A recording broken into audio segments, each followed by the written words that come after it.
everybody, this video is slightly different. With winter around the corner, I thought, not with winter around the corner, with winter upon us, layering has become quite important. If you stay in a cold region like Canada, it is quite important to layer when it comes to your clothing in winter. The buildings are fairly well insulated, meaning it's quite warm inside even though it is close to 0 or below 0 outside. So you want to be comfortable both when you're outside as well as inside. And this is where layering is important. There's basically 3 main layers you want. You want a base layer, something that's usually a bit tighter to your skin and it just helps keep your body warm and dry. It can be in the form of thermal underwear or merino base layers, depending on how active you'll be. If you are hiking outside, if you're skiing, if you just go into the mall, all of that will determine what you will choose.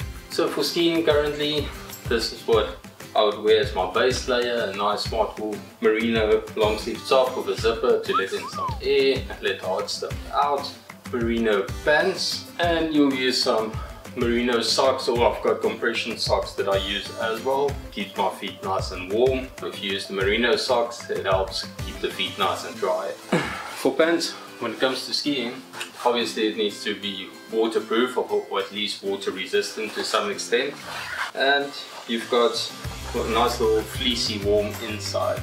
Some of the pants would seal around your ankles and they've got clips to hook onto your skis. But there you go, they've got some extra protection on the knees where it might take a lot of heating and wear and tear to make them last a bit longer. They're nice and warm, they've got zipper pockets. Then you get your mid layer, which is like a warm insulating layer almost, where the base layer wicks away moisture from your skin, because moisture means you'll be cooling down more, so you want your skin to be nice and dry. So that gets rid of the moisture, and your mid layer will keep you nice, warm and insulated. The mid layer, especially if you're doing an activity like skiing, you might also want to have wicking properties. Wicking meaning it moves the water to the outside. So when it comes to my mid layer, I've got this jacket I bought from Colombia. I think it was $200 for both my outer and my mid layer together. It's got nice wicking property in the inside, lets the air out. It's got a zip so I can open it up if I need to breathe a bit. And then finally, especially in a place like Vancouver where it rains most of the year, you want to be sure to have a good waterproof outer layer. It also of course will help for snow. Now depending on the temperature, you might want a thicker or thinner layer when it comes to your outer layer. This is where it comes to choice and budget and things like that. If you've got a lot of money, you can go for a Gore-Tex jacket. It's not too thick, but it's fantastic with keeping water out and not overheating you inside, but also not letting you cool down too much. My outer layer, also part of this Columbia combo, I've got a pocket over here. I can keep my ski lift ticket in, I can tighten it over here. Another nice feature some jackets has is an inner sleeve where you can actually hook your hands through. A lot of these jackets, they've got these waistbands on the inside to seal around your mid section, seal around your waist, and that also just helps keep the heat in, keep the snow out. You can increase the warmth of your mid layer to be more comfortable that way. And if you're somebody like me that's carrying an extra couple of pounds, then for general use you probably do not need the base layer, like going to the mall etc. You'll just be too hot, so you can just opt for a t-shirt and a jacket, a nice warm jacket that you can zip open to let some cool air in.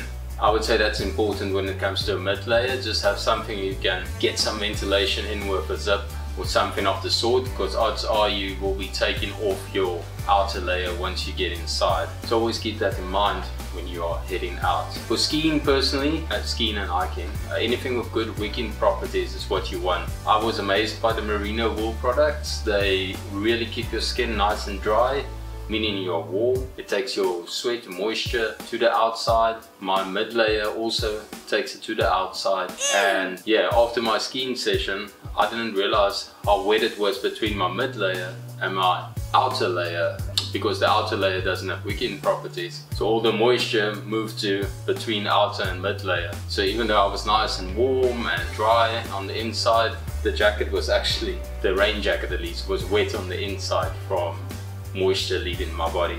So it's really a fine product, but some people might find the wool a bit itchy. Merino, for the most part, isn't that itchy.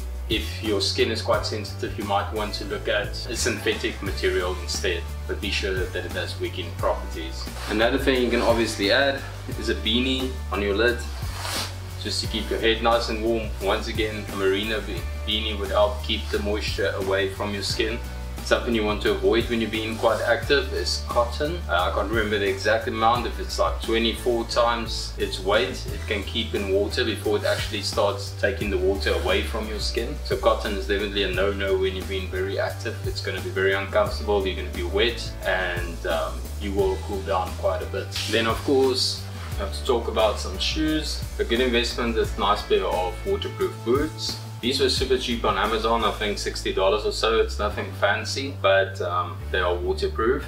They keep my feet dry and warm, and they come up fairly high depending on your preference. You also get sneakers here called Vessies that are waterproof sneakers, and they are quite popular around Vancouver. But yeah, I would say get a nice pair of boots, keep your feet warm and dry. So thank you for watching this video. For the Canadians around, please add in the comment sections what I'm missing, what your advice might be. Hope to be chatting to you guys soon. Hope everybody has a Merry Christmas, enjoy your summer holidays down south, and hope everybody has a white Christmas up north. Bye bye.